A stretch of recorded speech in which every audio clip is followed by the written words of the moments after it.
নতুন অতিথি এসেছে নেইমার ও ব্রুনার সংসারে। ৫ জুলাই সাও পাওলোর ভিলা নোভা স্টার হাসপাতালে জন্ম নিয়েছে নেইমারের চতুর্থ সন্তান। সন্তানের নাম রাখা হয়েছে মেল।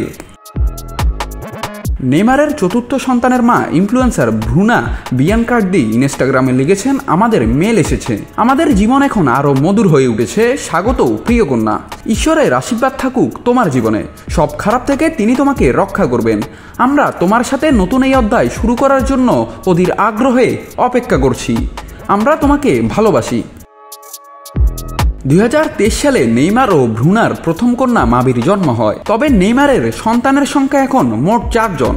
প্রথম ছেলে দাবি লুকা, জন্ম 2011 সালে প্রথম প্রেমিকা কারোলিনা দান্তাসের গর্ভে। 2024 সালে নেইমারের আরেক কন্যা হেলেনার জন্ম হয় ব্রাজিলিয়ান মডেল ইনফ্লুয়েন্সার আমান্ডা কিম্বালির কোল জুড়ে, যখন ব্রুনার সাথে তার সম্পর্ক ছিল সাময়িক বিচ্ছিন্ন। ইউরোপিয়ান ফুটবলের পাট চুকিয়ে নেইমার এখন ফিরেছেন নিজের শৈশবের ক্লাব সান্তোসে। সৌদি ক্লাব আল হিলালের পর নেইমার বর্তমানে সান্তোসে চুক্তি নবায়ন করেছেন বছরের শেষ পর্যন্ত। সন্তান ও পরিবারকে ঘিরেই এখন যেন নেইমারের জীবন জুড়ে শুধুই আবেগ। Neymar da Silva Santos junior শুধু ফুটবল মাঠেই নন, এখন জীবনের নতুন অধ্যায়েও মাঠে নেমেছেন একজন গর্বিত বাবা হিসেবে।